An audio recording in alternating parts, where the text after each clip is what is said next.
Hi guys, I'm extremely critical of BBC journalists like Laura Kuenssberg for being soft on the Tories, but the absolute fanboyism for Nigel Farage here is off the scale.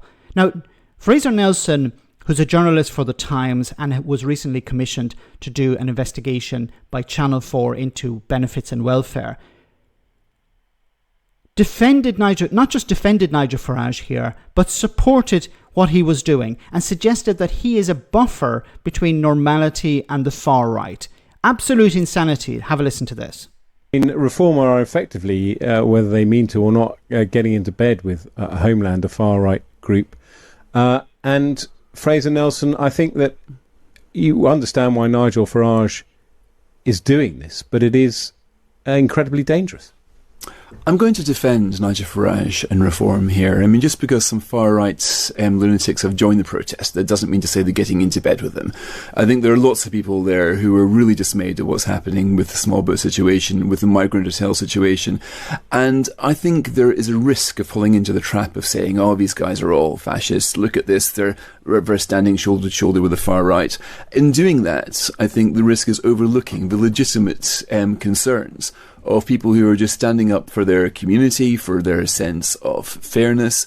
And it is, if you get stuck into the trap of attacking the far right, who, by the way, absolutely deserve to be attacked, then there is a risk of overlooking the legitimate grievance. Now, the only opportunities ever for extremists in Britain come when governments fail to address a legitimate problem. And that's what's happening here. The small boat situation is a daily scandal. The migrant hotel situation is an absolute outrage. And I think the surprise is not that the protests aren't happening now, but they haven't been happening a long time previous to this. We've seen this world over. In Sweden, something like 6 or 7 years ago, they were burning down migrant hotels. We haven't seen that in this country.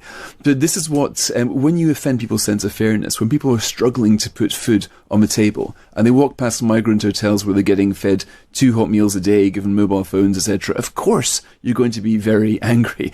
And you can't exactly say, please don't be angry, because I think there's a guy over there who's a far-right person coming in here.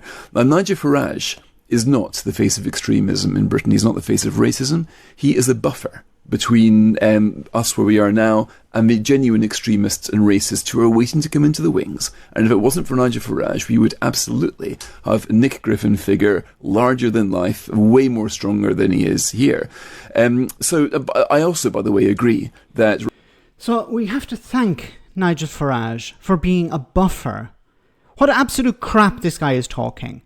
If you look at the protests that have taken place, there has been wall-to-wall coverage from GB News. Now, who works at GB News? Nigel Farage works at GB News. Nigel Farage has been talking about these protests constantly. And Nigel Farage is the leader of Reform UK. So who benefits from these protests continuing? Nigel Farage and Reform UK. A number of councillors from Reform were there. I believe somebody from Reform was delivering a speech outside the hotel. So Reform are benefiting from this, and they have journalists from Reform-friendly GB News there constantly pushing this agenda. Journalism is supposed to hold politicians to account. This guy, Fraser Nelson, is suggesting, well, we need to thank Nigel Farage, because if he wasn't there, the far right will be taking advantage of the situation. The far right would be trying to do that, but they wouldn't have had the platform they have if it wasn't for Nigel Farage. If it wasn't for GB News. If GB News decided we're not going to cover this anymore, people on the far right would have no platform. They have they have YouTube, they have social media, but their reach is extremely limited. Nigel Farage and Reform UK and GB News have amplified this. He says here, well, people have legitimate concerns. Okay, if they have legitimate concerns, why are those concerns not directed at the people in power? For example, the Home Office. Why aren't they protesting outside the Home Office if they want change to take place? Why are they protesting outside a hotel? Why are people who have nothing to do with the crime involved being intimidated and attacked? How is that justified? If you're going to say, well, people have legitimate concerns, is it legitimate to attack people who have nothing to do with the crime involved? Once again, if you want to protest outside the Home Office, because that's where the decisions are made. If you don't want the hotel in the area, protest there. It makes more sense to me.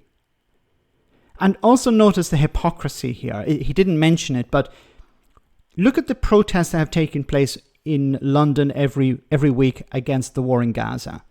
How has the media and the right wing described the people protesting? Oh, they're pro-Hamas. They're pro-terrorism. These people are basically supporters of terrorists. So as soon as people on the left protest, they're all tarred as Hamas supporters or pro-terrorism. But as soon as the far right, as soon as people on the right protest, you're not supposed to connect them with people who are actually there on the far right. So Farage is not a buffer. Farage is taking advantage of the situation. He always does that. And you need quality journalism to call that out. I'm not a journalist. I'm doing a better frigging job than Fraser Nelson is. He's a sycophant for this. He presents himself as an unbiased journalist, as somebody in the centre. I'm not picking sides. But this clip here demonstrates that he's a fanboy for Nigel Farage, which is extremely concerning. Maybe he's going to join Reform UK at some stage. Maybe this is a pitch to join Reform. Let me know in the comment section, guys, what you think, and I'll see you in the next video.